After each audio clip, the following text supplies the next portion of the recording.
Now, you and I have spoken many times in the past, and in an earlier conversation, you mentioned two truths about data that not enough marketers understand.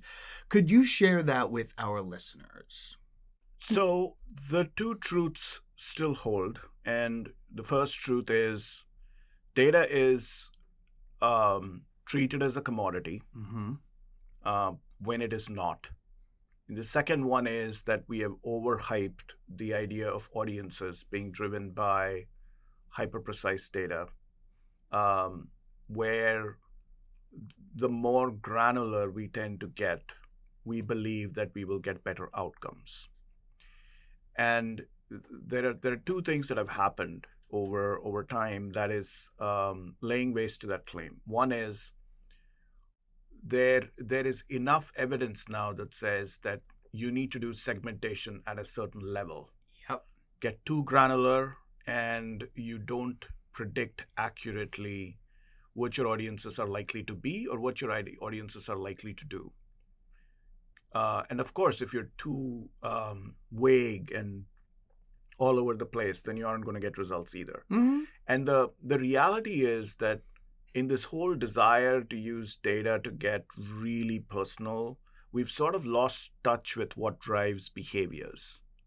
And in fact, the a lot of the AI solutions out there are starting to highlight that it's not demographics, it's not psychographics that are accurate predictors. There are behaviors, Yeah. there are traits that sort of group sets of people together, Yes. and there is a sense of community which cannot be captured by data alone.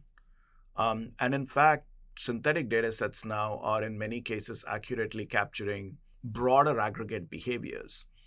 And sometimes what you find is that's all you need in order to figure out what is the emotional connect with that audience that I need to achieve. And there comes a balance between um, what's the emotional resonance of my messaging with a certain set of people, Mm-hmm. recognizing that there might be assumptions we're making about this audience that are not true. The other side is if you tell me that, hey, everyone can have chocolate or candy, then you shouldn't be looking at audiences in the first place. Then you're looking at occasions, occurrences, Mm-hmm. events, Yeah, and yeah. the like, right? I think there is a realization that is starting to come out that many of these data sets are being driven in a desire to monetize media, right? Mm-hmm. And so that has led to its commoditization. The commoditization has happened because ultimately our industry still believes that media is more valuable than the intelligence that drives that media, Whew. right? Cook. So the intelligence becomes a commodity, and the intelligence then serves the interests of those who get maximum value from media.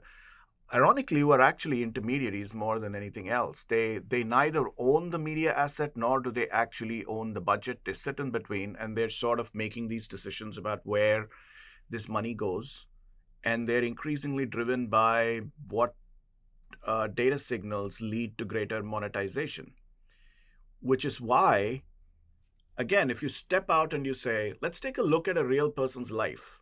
If I Yes. went out on the street and I quizzed 10 people and said, do you find advertising very relevant nowadays? How many people do you think are going to jump for joy and say, I love it? I'm only given the ads that I want. I'm given Oh, yeah. them at the time of day that I want it, in the media that I love it. I engage with the brand. Like, how many such occurrences are going to be there? If Right? you found one person in New York City, I'd be impressed. Yeah. So the the reality is it's not landing. And and like I said, that's become part of the whole proxy mess. And it's now actually confronting the industry, because if you truly want to get the benefits of AI, you can't treat data as a commodity. Mm-hmm. Of course, you can say AI at the behest of media for media, so that I can get more monetization of media. You could use it that way, but now AI has tools that also allow the buy side to sort of redress some of the imbalance that has crept in the industry. So that's why I still believe, in fact, I'm even more convinced now that this idea that you need really accurate data signals to be able to predict which way the market is going to go, it's BS. Mm-hmm. Yeah, I love it. And this is, yeah, so many good things to unpack there. A hyper personalization takes out the acknowledgement that we are social creatures. Like Labubu didn't individually happen Yeah. among 10 million people. You see that out in the world, you're like, what is that? Curiosity leads to discovery, leads to a trend.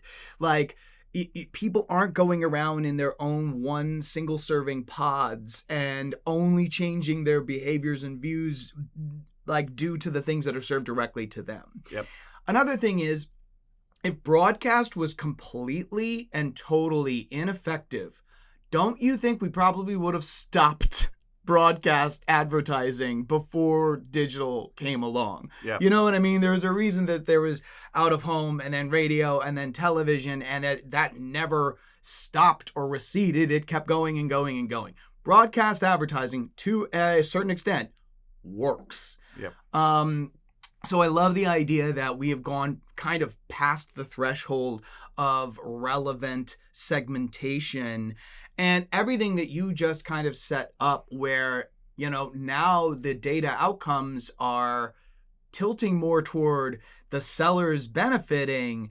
That's what happens when you give up control. Yep. So I just wanted to kind of put a fine point on that, marketers kind of taking as much control back of their data destiny as they can.